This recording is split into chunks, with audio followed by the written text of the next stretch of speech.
আমরা এই যে বেসিক স্ট্রাকচার নামে কথাগুলো শুনেছি,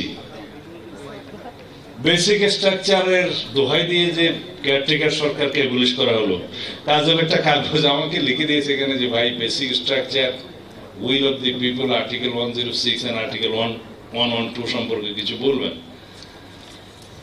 106 সম্পর্কে বলেছি, উইল অফ দি পিপল সম্পর্কে বলেছি, বেসিক স্ট্রাকচার সম্পর্কে বলেছি। এটা তারই ভাষায় হচ্ছে it's a judicial invention.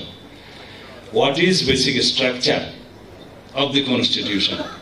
Basic structure হিসেবে কি আমাদের এখানে কিছু ডিটেইল করা আছে? নাই। আমি তিনটা কথা বলে থাকি। What is character of the constitution and nature of the constitution. আমাদের character and nature of the constitution হচ্ছে it is republic, constitution of the people's republic of Bangladesh.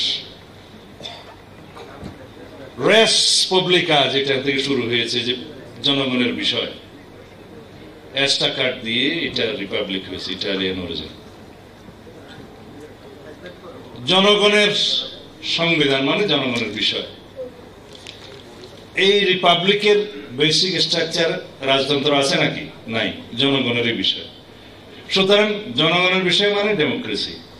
Basic structure বলতে জনগণের ডেমোক্রেসি, এটা বলাটা কম বলা হবে। কনস্টিটিউশনের ক্যারেক্টার হচ্ছে ডেমোক্রেসি, যেটার জন্য আমরা যুদ্ধ করেছি, স্বাধীন হয়েছি। এখন সেই বেসিক স্ট্রাকচার বা ক্যারেক্টার কি কেউ চেঞ্জ করতে পারে? ক্যারেক্টার চেঞ্জ করতে পারবে না, কিন্তু যেটা বেসিক স্ট্রাকচার বলা হচ্ছে এরকম কোন শব্দ নয়। বিষয়টা হচ্ছে eternity clause of the constitution. এটা আমি তাকে বলেছি যে কনস্টিটিউশনে ইটারনিটি ক্লজ গুলো ডিটেইল করা থাকবে। আমি এটার বাংলাটা সঠিক বলতে পারছি না বলে ইংরেজিটা বলছি। সেগুলো ডিটেইল করা থাকবে সেই ইটারনিটি ক্লজ। কি আছে বলা হয়েছে? আর্টিকেল মানে প্রিয়াম্বল, আর্টিকেল 8, 48, 56 and 142। এই আর্টিকেল গুলোতে যদি কোনো চেঞ্জ করতে হয় জনগণের কাছে যেতে হবে।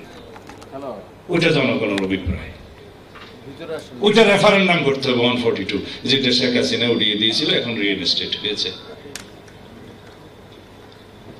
মানে এখনো বাকি আছে, বাট হাইকোর্ট এটাকে রিইনস্টেট করেছে। এই ইটারনিটি ক্লজের মধ্যে আরো দুইটা আমরা এবার সংস্কার কমিশন আমি নিজে প্রপোজ করেছি, যে আর্টিকেল 58 ক এবং ক 2 পরিচ্ছেদ মানে চ্যাপ্টার 2 58, যেটা তত্ত্বাবধায়ক সরকার ব্যবস্থাটা উল্লেখ আছে, এগুলো ওখানে থাকবে ইটারনিটি ক্লজ হিসেবে, যে জনগণের কাছে যাবে।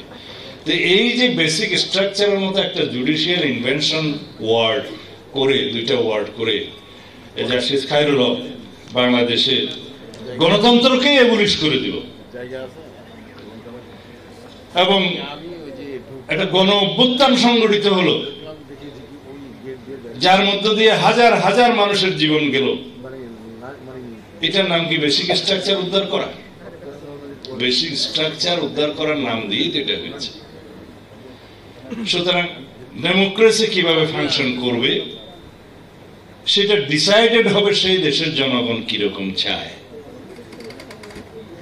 মালয়েশিয়ার ডেমোক্রেটিক স্ট্রাকচার একরকম, ইউরোপীয় ডেমোক্রেটিক স্ট্রাকচার একরকম, যুক্তরাষ্ট্রের ডেমোক্রেটিক স্ট্রাকচার একরকম, আমাদের দেশের ডেমোক্রেটিক স্ট্রাকচার এই দেশের জনগণ যেভাবে ডিসাইড করবে সেরকম প্র্যাকটিস হবে।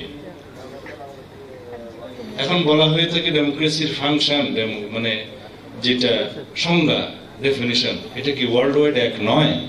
সরি, ওয়ার্ল্ড ওয়াইড ডেমোক্রেসির লিটারাল সংজ্ঞা একরকম, বাট প্র্যাকটিসিং সংখ্যা আর একরকম।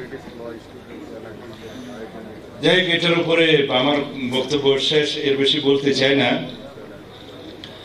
বাংলাদেশের ডেমোক্রেটিক স্ট্রাকচারে আমাদের social structure, social condition, political history and history of the elections এগুলো কনসিডার করতে হবে।